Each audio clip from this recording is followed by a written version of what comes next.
Bueno, hoy estamos en la cuarta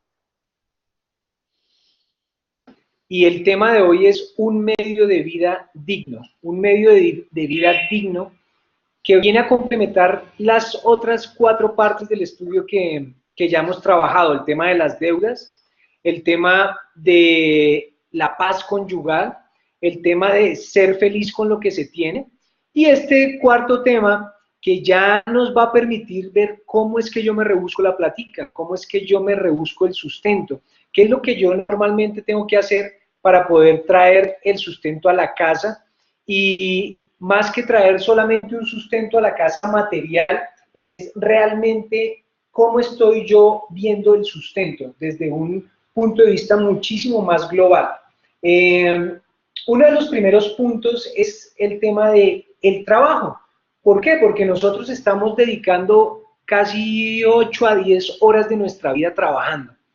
Al nosotros dedicar 8 a 10 horas de nuestra vida trabajando, pues claramente estamos dándole una gran importancia a esta actividad. O sea, esto no es algo de lo cual nosotros podamos pasar desapercibido.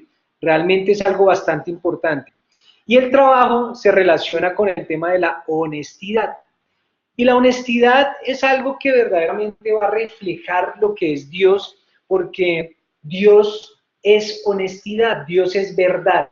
Dice en hebreo la Torah emet, la Torah es verdad. Quiere decir que la honestidad es algo clave para que Dios nos bendiga en todo lo que hagamos. Cuando nosotros trabajamos, pues nos estamos involucrando en cosas materiales, en cosas de este mundo. Nosotros normalmente entendemos que queremos buscar un medio de vida digno, queremos buscar un medio de sustento, y cuando queremos buscar un medio de sustento nos encontramos con diferentes alternativas. Uno podría pensar, pero bueno, ¿qué sentido tendría el trabajo si yo me estoy involucrando en las cosas de este mundo? ¿Qué sentido tendría el trabajo si yo me estoy involucrando en este mundo? Me estoy involucrando en lo material. Y la respuesta es que justamente con el trabajo es como nosotros iluminamos el mundo. ¿Sí? Y nosotros iluminamos el mundo con el trabajo porque lo que necesita el mundo es que personas espirituales estén trabajando. ¿En qué? En un mundo cotidiano. Nosotros somos personas espirituales. Nosotros somos personas que, como lo hablábamos en algún momento, estamos vistiendo los milagros o estamos vistiendo la provisión que viene de lo alto. Entonces, cuando nosotros vestimos la provisión que viene de lo alto, nosotros nos estamos enfocando en varias cosas. Nosotros nos estamos enfocando en temas como que trabajar es bueno, ¿sí? Nosotros tenemos que ver el trabajo como algo bueno, no como algo malo, ¿sí? Y eso es importante darlo como un paréntesis antes de todo lo que vamos a escuchar, todo lo que vamos a estudiar, porque podría malinterpretarse como si el trabajo fuera malo. Realmente el trabajo es muy bueno. Lo que no es bueno es cuando yo tengo ansiedad por el sustento. O sea, cuando yo empiezo a tener esa ansiedad de cómo voy a ganar, entonces empiezo a tener problemas, porque justamente en ese momento es donde trae una situación de caos a mi vida. Yo ahí entro en una situación de caos en mi vida. Estoy compartiendo pantalla en este momento. ¿Están viendo la pantalla que les compartí o no la están viendo? Solo usted. Solo usted. ¿Solo me están viendo a mí? Sí, señor. Sí. Sí. Ok, perfecto. Vamos a probar nuevamente si esta sesión la vamos a poder hacer con la pantalla, con las diapositivas o finalmente la hacemos sin las diapositivas. Porque hoy está la tecnología un poquito resabiada, pero mejor. ¿Ahí están viendo la pantalla o no la están viendo? Ya, pero salen unos muñequitos. ¿Cómo? Sale la pantalla, ya salió Ya, un pecho. Están viendo la pantalla donde dice ser interior. Una persona en camisa Ok, mostrando el corazón. perfecto. Eh, A esto quiero llegar. Y es que, como hemos venido hablando, nos encontramos en que tenemos un ser interior. Nosotros tenemos un alma interior. Y trabajar es bueno, sin embargo, esa ansiedad por el sustento, por lo que me va a producir el trabajo, no es buena. ¿Sí? Por tal motivo, no debemos dejar que ese ser interior se sumerja en los negocios o en ese trabajo. ¿Por qué? Porque ese ser interior es para el propósito de tu vida. Y ganar dinero no es el propósito de tu vida. ¿Sí? Cuando nosotros nos enfocamos en el ganar dinero como un propósito de la vida y empezamos a tener ansiedad, lo que empezamos a hacer es hacer que el dinero se aleje, porque realmente estamos utilizando nuestro ser interior o nuestra alma en algo que no es realmente el propósito de nuestra vida. Nosotros podemos ver todo esto como la historia del Arca de Noé. Todos recordamos el Arca de Noé cuando las cosas iban mal y cuando nosotros nos dábamos cuenta que estaba el mundo en un caos total. Llegan, le dan la instrucción a Noé, le dice, suba hacia el arca, y quitándole todo el tema de los animales y quitándole todo el tema de todo lo que se acaba, Noé se sube al arca, pero Noé se monta en un arca donde de tanto diluvio y de tanta lluvia hay tormentas. Y se encuentra en un mar, un solo mar, toda la tierra era un mar, dice la historia. Y podemos empezar a hacer analogías con lo que es el sustento para nosotros. Nosotros podemos ver que el mar es la provisión, es el trabajo, es por lo que tú luchas día a día. Sin embargo, las olas, lo que está moviendo esa arca, es el estrés, son los problemas, son la ansiedad.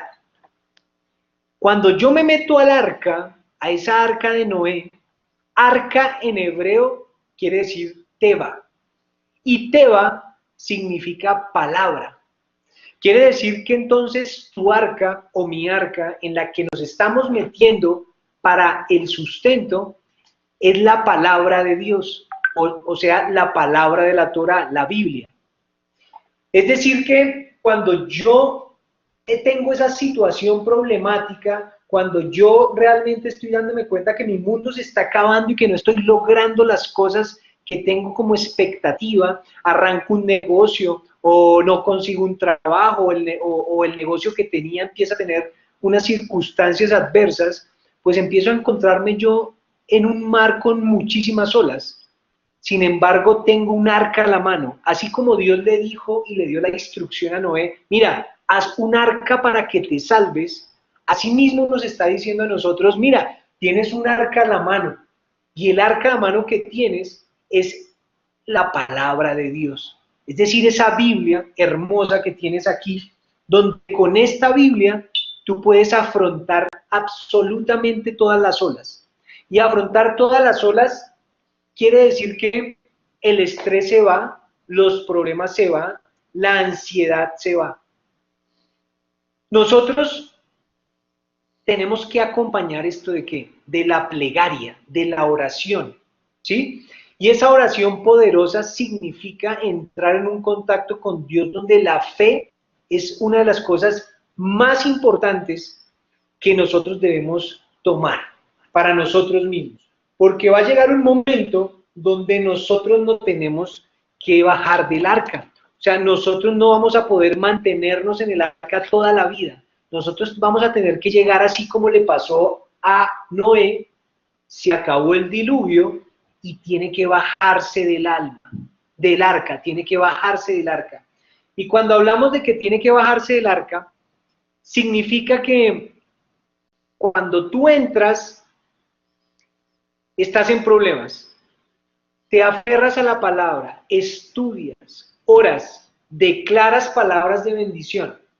Sin embargo, cuando te bajas, llegas a un mundo nuevo, ¿sí? ¿Y qué es el mundo nuevo? Pues el mundo nuevo es que tu pensamiento tuvo que haber cambiado. Y ese mundo nuevo significa que antes de subir al arca, tú tenías unos pensamientos de ti mismo, pero durante ese proceso donde te has alimentado de la palabra de Dios, donde te has alimentado con oración, donde has entrado en contacto con Él, lo que más ha cambiado es lo que tú piensas de ti, ¿sí? O lo que yo pienso de mí. ¿Qué quiere decir eso? Eso es bastante trascendental porque cuando yo cambio lo que pienso de mí, empiezo a creer en Dios, ¿sí? Entonces, empiezo a sentir en mí una victoria, es como una sensación de victoria, porque antes de subirme al arca, y piénsenlo, yo tenía una sensación, era de derrota, yo lo sentía como que todo estaba perdido, yo sentía como que no había camino, como que no había salida. Sin embargo, ¿cuál es el mundo nuevo? El mundo nuevo es cuando salgo del arca y veo que hay victoria. Y la sensación en mí es de victoria. Y esto es muy importante porque creer en Dios es saber y estar convencido y plenamente seguro de que Él, antes de mandarme a la batalla, me está dando la victoria. O sea, es algo sorprendente porque cuando yo no me había subido al arca, yo pensaba que Él solamente me estaba mandando a la batalla. Y ya. ¿Y qué pasaba con la victoria? Pues dependía de mí. Yo era el que tenía que ir a darme allá azotes, coger mi espada, mi escudo, mi casco y meterme en esa batalla y pelear y pelear y pelear. Pero pensaba que por mi inteligencia y por mi capacidad era que yo iba a obtener esa victoria. Error. Dios ya me dio la victoria. Y lo más hermoso de todo es que antes de la batalla, Él me dio la victoria. ¿Qué quiere decir entonces? Quiere decir que ese mundo nuevo tú lo vas a encontrar. Y ese mundo nuevo arranca en la definición, en tus pensamientos. Porque, como lo hablábamos esta semana en Hombres de Valor, donde están tus pensamientos, ahí estás tú en tu totalidad. Imagínate. Entonces, ¿dónde quieres estar tú? ¿Dónde quieres estar tú? Yo quiero estar en un mundo nuevo, en ese mundo nuevo que está seguro de lo que pienso de mí. Y lo que pienso de mí es una total dependencia de Dios. Y es un total convencimiento de que la palabra de Dios se cumple, de que Él no es hombre para mentir, que Él no es hombre para cambiar, que Él no es hombre para equivocarse. Y por tal motivo, si Él me dijo, yo te doy la batalla, pero antes de la batalla te doy la victoria, ese mundo nuevo y ese lugar donde voy a estar y que está en mis pensamientos es solamente una sensación de victoria. ¿Qué quiere decir esto? Que al fin de cuentas las aguas no pueden ahogar mi alma, no pueden ahogar mi ser interior, solo pueden elevarlo por encima de las aguas, porque para eso fueron creadas esas aguas. Si ustedes se dan cuenta, es por encima de las aguas que va el arca. El arca no por debajo de las aguas. Es por encima de las aguas y las aguas se hicieron y diluviaron y se llenó de agua el mundo para elevar el agua, para elevar el arca que diga. Y cuando elevo el arca, quiere decir que estoy confiando en Dios y me estoy soltando en sus manos. Voy a llevar a cabo su función, ¿sí? Entonces, yo digo, yo me esfuerzo, yo me subo en el arca, pero la responsabilidad es tuya. Tú cumple con tu función, Dios, ¿sí? Y voy a estar seguro que Él va a cumplir con su función, ¿sí? Todo lo que Él te asignó a ti, todo, absolutamente todo, te va a llegar. Todo te va a llegar. Entonces, nos empezamos a encontrar con un concepto que para todos es importante, y es el concepto de la provisión. El concepto de la provisión me dice que yo tengo que tener la conciencia para saber de quién depende la provisión. Y la provisión realmente depende de Dios, porque es Dios el único que la decide. Ahora algo muchísimo mejor. Como Dios la decide a cada persona, uno, o sea, yo no puedo ir a tocar lo que se le asignó a mi prójimo. Ni mi prójimo ni otra persona de alrededor mío va a poder tocar lo que se me asignó a mí. ¿Eso qué quiere decir? Que al fin y al cabo me va a llegar lo que me tiene que llegar. Y que confiar en Dios es entonces no pensar en el dinero, porque lo que te toca, te toca. Aquí empezamos a entrar en ese jardín de la riqueza. Y entrar en el jardín de la riqueza es tener este concepto bastante claro. Un concepto que me va a quitar a mí la ansiedad, un concepto que me va a quitar las cargas que llevo sobre mis espaldas, ¿sí? Porque ¿de qué depende entonces que me llegue o no la provisión? ¿De qué depende? ¿Sí? Yo recuerdo que cuando ustedes han escuchado la historia y me habían hablar de lo que yo hago y que es vender, pero empezó a haber un cambio en esta historia, porque antes yo vendía pensando que el resultado de la venta dependía netamente de mí. Y yo me esforzaba bastante por ofrecer lo mejor, por vender, por hacer el seguimiento comercial, por estar pendiente, que no se me pasaran los días en los cuales yo le dije que iba a llamar. Y al final yo tenía el negocio o no tenía el negocio, pero el tener o no tener el negocio hacía que yo sintiera en mí o mucha vanidad o mucha tristeza, porque en últimas pensaba que el resultado no se daba porque algo yo hice mal, o el resultado se daba porque yo algo hice bien. Y estaba dejando de lado el verdadero propósito, el propósito de Dios, el propósito de Dios para mí. Y empecé a vender y empecé a vender y empecé a vender cambiando el concepto de que el resultado, la venta concretada, no depende de mí, sino depende única y exclusivamente de Dios.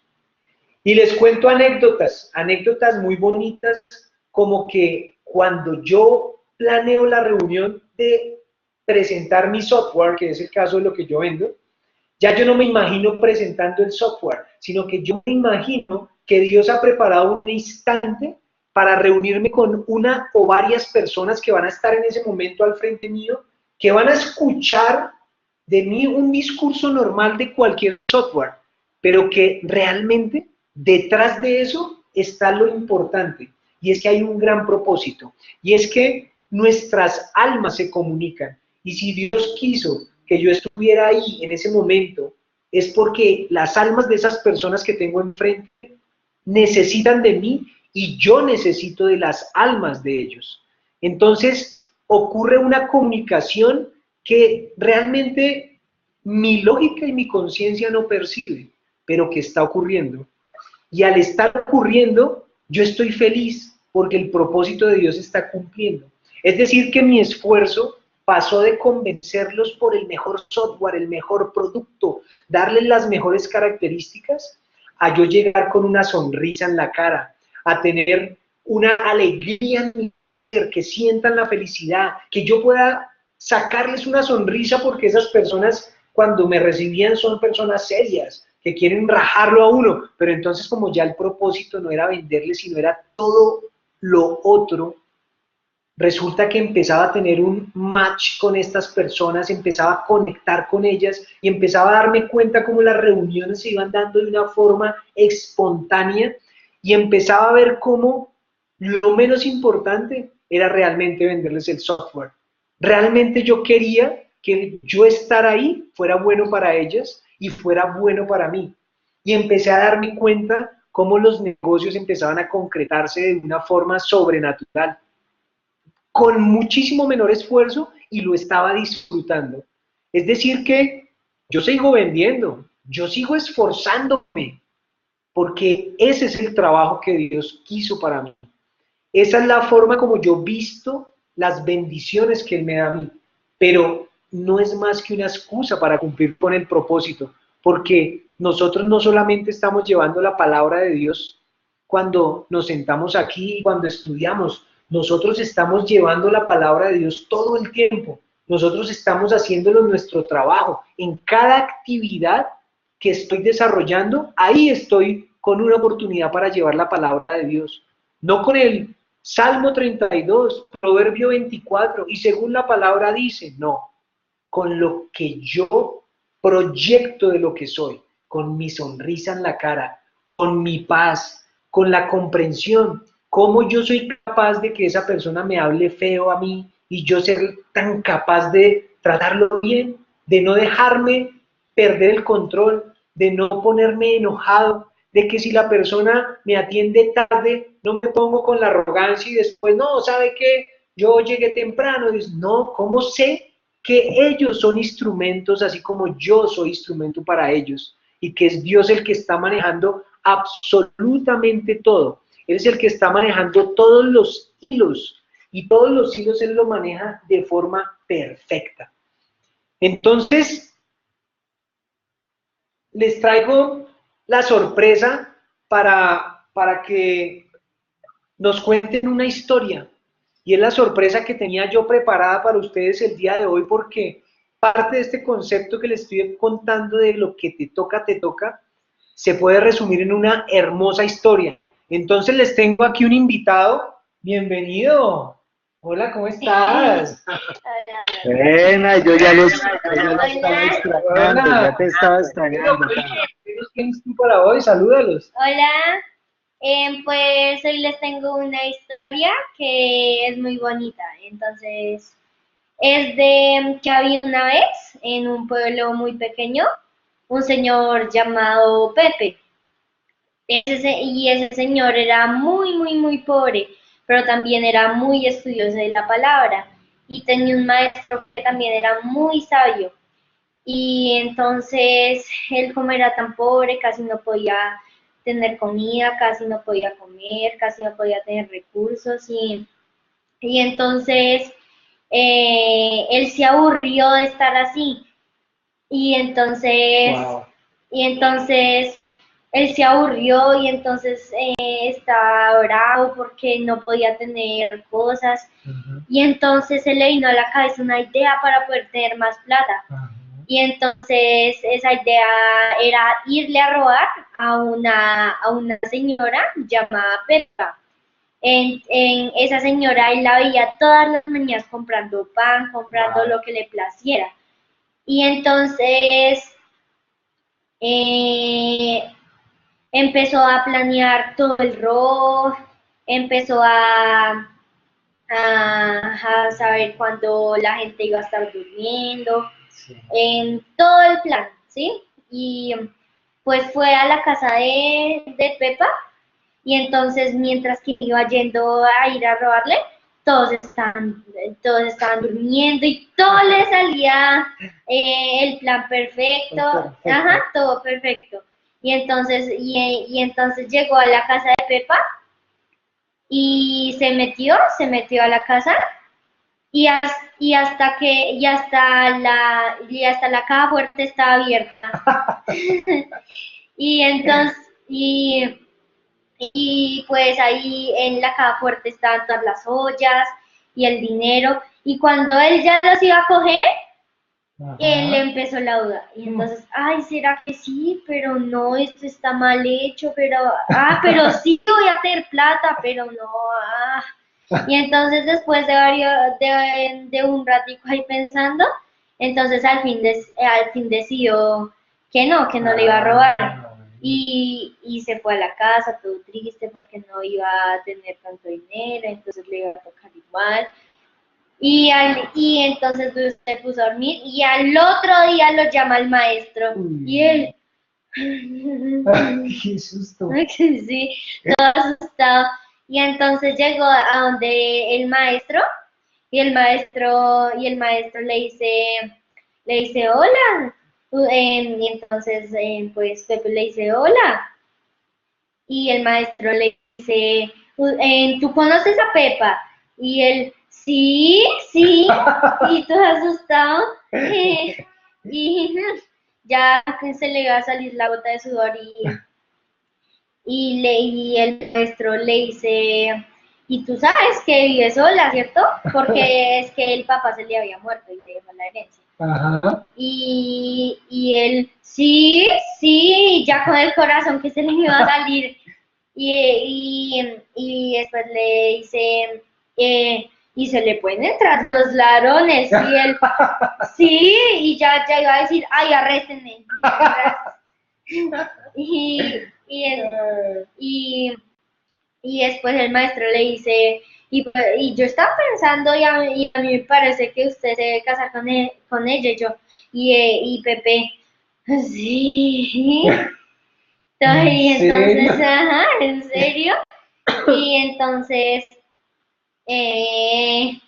pues ya se tranquilizó, y entonces le dijo, ¿en serio?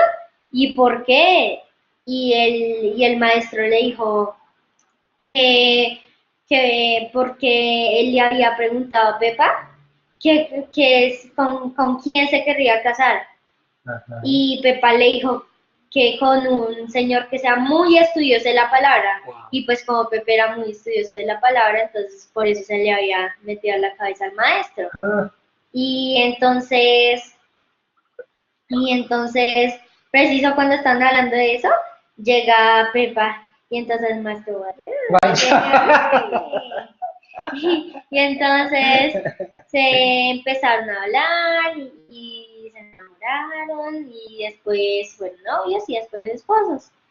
Al final Pepe se volvió millonario. Ah, claro, quedó con toda la fortuna. Sí, quedó con toda la fortuna. Y entonces pues la enseñanza de esto, que como dice mi papá, es que lo que te toca y también tú decides por qué tú deberías recibirlo. Porque hay dos tuberías, hay las tuberías que son de oro, que pasan todas las cosas buenas, y también lo puedes haber recibido lo puedes recibir de tuberías malas y feas. Por ejemplo, Pepe pudo haber recibido todo ese dinero por tuberías esas feas porque le iba a robar, pero al final las terminó recibiendo por tuberías de oro. Entonces, pues esa era la historia. ¡Wow! Espectacular, espectacular. No, ¿Cómo les parece? no, muchas gracias. Tremendo, tremendo. Y es tremenda enseñanza, porque es la verdad. Uno puede recibir por tuberías de oro o por tuberías de agua sucia. Nosotros, cuando hablamos de la provisión, como es lo que estamos hablando el día de hoy, y lograr un medio de sustento digno, nos encontramos con una pregunta importante. ¿Estás negociando con la fe? ¿Sí? ¿Estás negociando con la fe? ¿Y qué es negociar con la fe en últimas? Si se dan cuenta en la historia que nos contaba aquí mi hijo hermoso, es que yo tengo que tener al final paciencia, ¿sí? Y no debo presionar las cosas, porque sin fe, ¿qué va a pasar? Pues me vuelvo arrogante, si tengo éxito. Y si pierdo, voy a empezar a quejarme, ¿sí? Entonces, dice que por el camino que uno quiere ir, por ahí lo conducen. ¿Por cuál camino quieres ir? Porque Pepe tuvo la oportunidad de irse por un camino turbio, pero después la corrigió y se fue por un camino de tuberías de oro. Si se hubiera ido por el camino turbio, igual esa plata era de él, porque esa ya se la habían asignado y por eso todas las cosas se le dieron a él de una forma tan fácil. Pero por ese camino lo hubiera conducido y hasta de pronto hubiera dejado de estudiar la palabra, y él era un hombre muy estudioso. Al final él decidió irse por los caminos de las tuberías de oro, y lo que hizo fue que logró conducirse ya por algo donde, miren, al final la esposa quería que él siguiera estudiando porque ella ya tenía mucho dinero, ella no quería un esposo trabajador, ella quería un esposo que realmente siguiera bendiciéndolos como tal. Hay algo muy importante de entrar en estas partes de la palabra, y es que cuando nosotros, si ustedes siguieron en la parte donde nos hablaba Pepe, él llegó un momento de la prueba, o sea, él era una persona bastante estudiosa, ¿cierto? De la palabra, pero llegó un momento donde se cansó y empezó un desierto.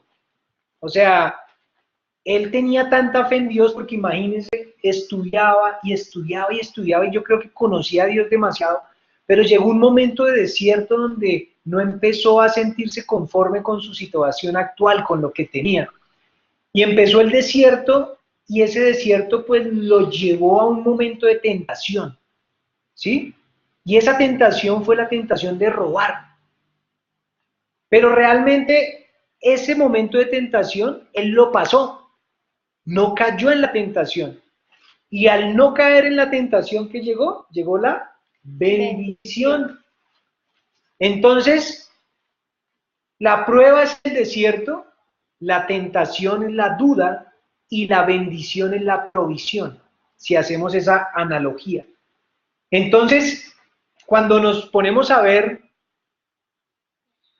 inclusive la historia de Jesús, cuando él se va al desierto los 40 días y las 40 noches, llegó el momento de la tentación y llegó el momento en el cual el diablo le puso la duda: si eres el Hijo del Hombre, si eres el Hijo de Dios, convierte esta piedra en pan y come, que debe estar muy hambriado. Si eres, le empezó a poner la duda, o sea, le empezó a poner la tentación. Sin embargo, Jesús pasa la tentación y arranca todo el gran ministerio del Mesías, donde el gran propósito era la salvación de nosotros. Él venció la duda y se convenció que era uno con Dios.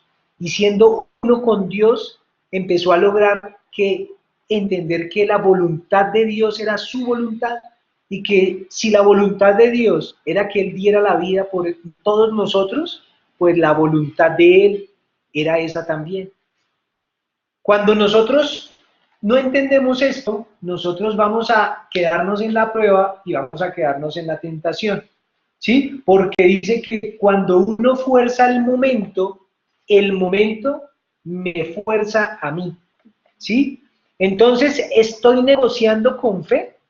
¿Estoy negociando con fe o no estoy negociando con fe?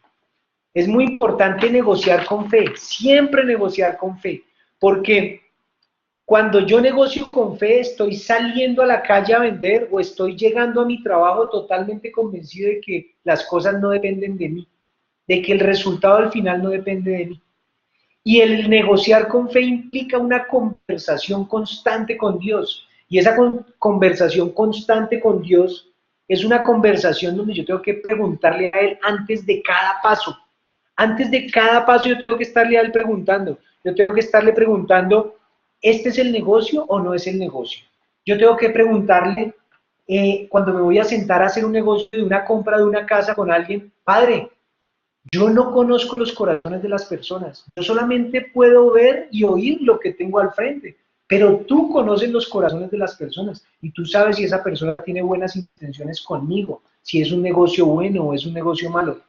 Entonces te pido por favor de que ahí cuando estemos sentados tú me muestres ese corazón de esa persona y que al final si me conviene el negocio se haga y si no me conviene no se haga.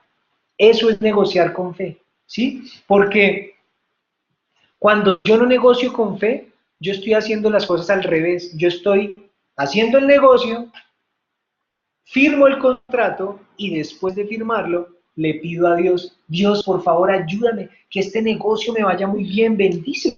Imagínate, ¿cómo lo estoy haciendo? ¿Al derecho o al revés? Al revés. Al revés, ¿sí? Cuando yo negocio con fe, lo estoy involucrando a Él en todo, en todo, en todo, en absolutamente todo. Y algo muy importante es que uno se desgasta tanto por la suma, por la cantidad en el trabajo, que uno cree que entre más esté ganando, entre más esté ingresándole dinero, ya sea en la empresa o ya sea como un trabajador que cada vez gana un salario más grande, resulta que entonces, no, pues la estoy haciendo súper bien. Y mentiras, nos estamos equivocando porque uno realmente gana lo que ahorra, ¿sí? Es decir que depende de la cantidad que venda o depende de los ingresos que tenga. No, no depende. Las ganancias tienen un techo y Dios ya lo ha asignado, ¿sí? Él ya lo ha definido. Pero cuando yo no tengo el concepto de que tengo que ver cuánto me queda, yo estoy perdiendo esfuerzos en vano, yo estoy pretendiendo pagar miles y miles o millones y millones y realmente hago las cuentas, sumo, resto, gastos, deudas y me queda como si trabajara, mejor dicho, un esfuerzo pequeño. Y la estoy sudando y estoy parándome a las 5 de la mañana y estoy acostándome a las 10 y estoy estresado. Es más, la vaina es tan triste que a veces con todo ese esfuerzo ni siquiera gano, estoy teniendo pérdidas, ¿sí? Y cuando uno entra en el tema de las pérdidas, empieza con las deudas, y entonces empieza todo a volverse en contra de nosotros, porque empiezo a depositar la fuerza en mi esfuerzo y me empiezo a quitar de Dios, no estoy negociando con la fe en ese momento. Y para entender esto, pues, como lo hemos dicho, tenemos que ver la palabra. Y la palabra nos dice algo muy importante. En Jeremías 17:8. En Jeremías 17:8 podemos ver algo que concluye básicamente lo que hemos venido hablando. Jeremías 17, del 7 al 8 dice, feliz el hombre que confía en Yahvé, cuya confianza es Yahvé solamente. Ahí dice que cuya confianza es también Yahvé. No, ahí dice, cuya confianza es Yahvé solamente. Será como un árbol plantado junto a las aguas que extiende sus raíces a la corriente.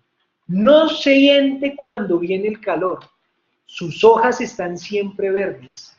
No se preocupa en el año de sequía. No deja de dar fruto. ¿Dónde estoy poniendo mi confianza? ¿En qué lugar estoy poniendo yo el sustento? ¿Quién es el que me da el verdadero sustento en mi vida? ¿Es Dios o soy yo? ¿Sí? Porque si soy yo, acá tenemos a Jeremías 17, del 5 al 7, que dice, así ha dicho Yahvé, maldito el que confía en el hombre, que se apoya en lo humano y aparta sus pensamientos de Yahvé. ¿Cómo será? Será como un arbusto en el desierto que no siente cuando viene el bien. Habita en los sequedales del desierto, en tierra estéril, deshabitada. O sea, ¿algún parecido con la realidad esto que estamos leyendo aquí? Lo que es la diferencia entre confiar en Dios solamente o confiar en el hombre solamente en mi esfuerzo, solamente en lo que yo soy. Yo creo que esto es lo que vivimos normalmente nosotros. Nosotros normalmente estamos enfocándonos en el concepto de que es por mis capacidades y por mi esfuerzo por el que yo logro tener la provisión.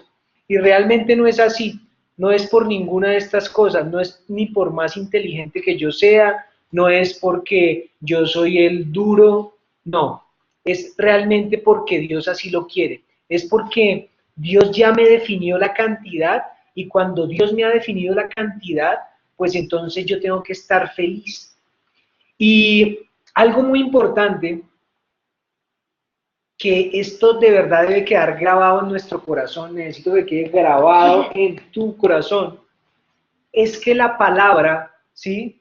Es que la Torá, la Biblia, esto no fue dado sino a aquellos que están satisfechos con lo que tienen. Ojo, la Biblia, la Torá, la palabra, solamente fue dada a aquellos que están satisfechos con lo que tienen. Recuerden la historia que vimos en la clase pasada de cuando estaban en el Éxodo y el maná, ¿sí? Recuerden cuando el maná caía del cielo y tú me preguntabas, ¿qué es el maná? Ajá. ¿Sí? Y era la provisión, era con lo que las personas se alimentaban. Y el maná, Eso es lo que tú quisieras. exactamente, el maná era lo que yo quería.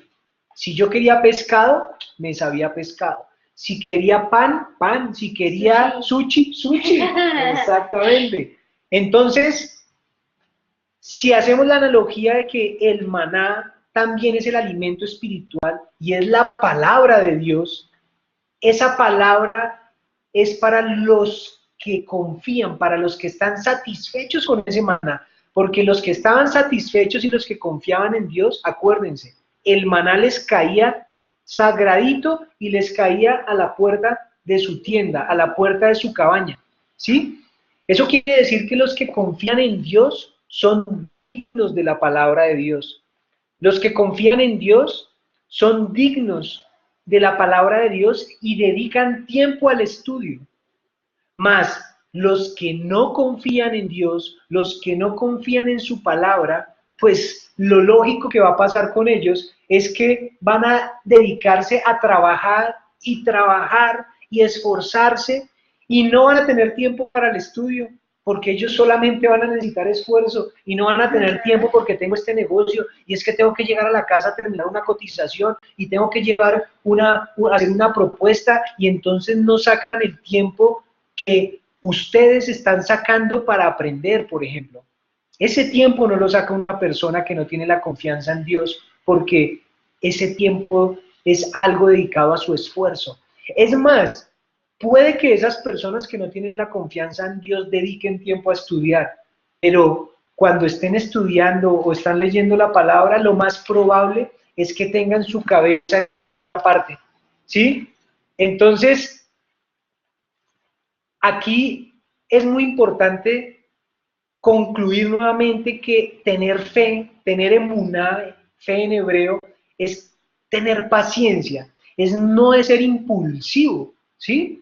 Es saber que lo que te toca y lo que tienes en este momento es lo que tú tienes que tener. Todo es perfecto, no hay ninguna equivocación. ¿Listo? Y esto es muy importante porque hay unos temas que los vamos a tocar rápidamente y uno de los temas que quiero tocar es el tema de las apuestas. El tema de las apuestas es algo que no es un sustento digno. Las apuestas no es un sustento digno porque cuando yo me meto en el tema de las apuestas, primero estoy pensando que yo dependo de la suerte. Estoy pensando que yo voy a un casino y voy a contar con un poco de suerte y voy a ganar. Y resulta que, primero, puede que ganes, pero el dinero que ganas de las apuestas se considera dinero robado. ¿Por qué se considera dinero robado? Porque ustedes saben todo lo que pasa en los casinos. En los casinos se pierden las familias. Todo el dinero que generan los casinos y que ganan los casinos lo están haciendo a medida de volver viciosas a las personas, a depender de ellos mismos, a creer que ya el próximo gano, el próximo gano, el próximo gano. Eso es contra Dios. Es contra Dios, totalmente contra Dios. Y lo mejor del caso es que el casino le dice, tranquilo, vea, yo le voy a prestar porque ya se le acabó la plata. Hipotéqueme su casa, démela a su nombre, yo le presto 1 millón, de pronto ahí tiene suerte. Hipotéqueme su carro. Todos se lo empiezan a coger. Entonces, digamos que gana usted en una apuesta, en un casino, pues lamento decirles que ese dinero se considera dinero robado. Es decir, que tú te consideras un ladrón. Y se considera que es un dinero que es de la muerte. Porque acuérdense que el sustento es la vida de las personas. O sea que las personas han dejado su vida por ganar una plata y el casino se las ha quitado, ¿sí? O sea, los ha matado espiritualmente, porque estas personas han perdido, además de sus cosas, la mayoría han perdido sus familias. Es decir, que ese dinero que ganamos de las apuestas no trae para nada bendición. Y las consecuencias entonces es que al final siempre perdemos. Siempre perdemos. Entonces, cuando empezamos a entender esto, empezamos a darnos cuenta que el dinero es de Dios, ¿sí? Y a mí me causó mucha gracia leer un aspecto de este tema y es que hay un dinero que es aceptado y es en la lotería, y yo decía, pero ¿por qué la lotería? ¿No es lo mismo que las apuestas? ¿Sí? Pero pues no lo es lo mismo que las apuestas porque realmente cada persona está comprando un billete, o 2 billetes, o 3 billetes. Y no quiero decirles que esto es lo que debemos hacer, sino que quería dejar el paréntesis según el aprendizaje, y es que uno podría hasta comprar un billete de la lotería. Y aquí comprar el billete, si tú compras 2 billetes ya la estás embarrando, porque ya no tienes fe, porque si entendiste lo que hasta aquí hablamos, que lo que te toca, entonces no tendrías por qué comprar 2. Con uno solo sería suficiente, porque si te lo has de ganar, te lo vas a ganar con uno solo. ¿Sí? Ahora, aquí es muy chistoso y trae a colación el tema, es porque todos compramos a veces de pronto un billete de la lotería. Es más, les estoy diciendo que no es algo como las apuestas, es hasta permitido. Pero, ¿qué pasaría si de un día para otro tú te vuelves millonario? ¿Qué pasaría si tú te ganas el baloto?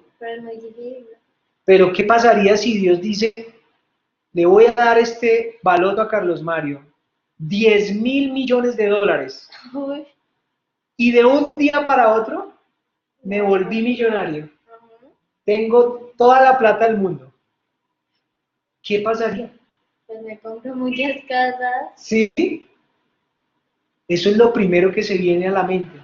Pero quiero decirte una cosa, y es que realmente cuando eso pasa y te vuelves millonario de un día para otro, es que has entrado en una prueba.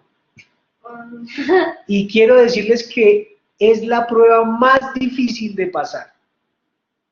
Es muchísimo más fácil pasar una prueba de pobreza que pasar una prueba de riqueza. Y qué ironía, todos queremos volvernos millonarios de la noche a la mañana. Pero no, la estadística dice que las personas que se han ganado la lotería, más del 80%, después de unos años, terminan pobres. Y más pobres de lo pobres que eran antes. ¿Por qué? ¿Por qué? Muy buena pregunta. Porque ellos ya se creen dioses y ellos creen que el dinero es de ellos, y como no tienen, ¿Gastan mucho? y gastan más de lo que deben gastar. Es más, se meten en negocios estrafalarios. Como la historia del señor que en las tarjetas de crédito. Exactamente, como la historia del señor de la familia Sobregiro de la semana pasada. Se empiezan a endeudar en cosas que nunca se imaginaban, hacen un negocio multimillonario, y al final, como estas personas piensan que es de ellos el dinero, terminan más pobres y hasta suicidándose la gran mayoría. ¿Sí? O sea, que realmente es la prueba más difícil de pasar. Cuando uno, a ver, yo les hago una pregunta. ¿Qué es más difícil? ¿Sí? ¿Qué es más difícil? Cuando tú tienes una tentación, ¿cómo es más difícil afrontar una tentación? ¿Cómo es más difícil? Cuando tú tienes 100.000 pesos en el bolsillo o $100, o tienes 1.000.000 de pesos en el bolsillo o $500, o tienes 20 millones de pesos en el bolsillo en efectivo o $10.000. $10.000. ¿Cómo es más difícil afrontar una tentación de que ves algo que no debes hacer y tienes la plata y te lo proponen? ¿Es más difícil? Es más difícil, por ejemplo, si tú tienes un carro que no necesitas y vas ahí, pero tú sabes que no lo necesitas y te gusta el carro y tienes y el carro vale $10.000, ¿cómo es más fácil, más difícil no comprar ese carro? Si tienes los $10.000 o si tienes $100. Si tienes $100. Si tienes $100 no es difícil porque no lo puedes comprar, entonces la tentación no importa. Tú sabes, no, tengo $100, no caigo. Pero si tienes $10.000, ¿tú qué dices? Me lo compro. Me lo compro. O sea que, fíjense la magnitud.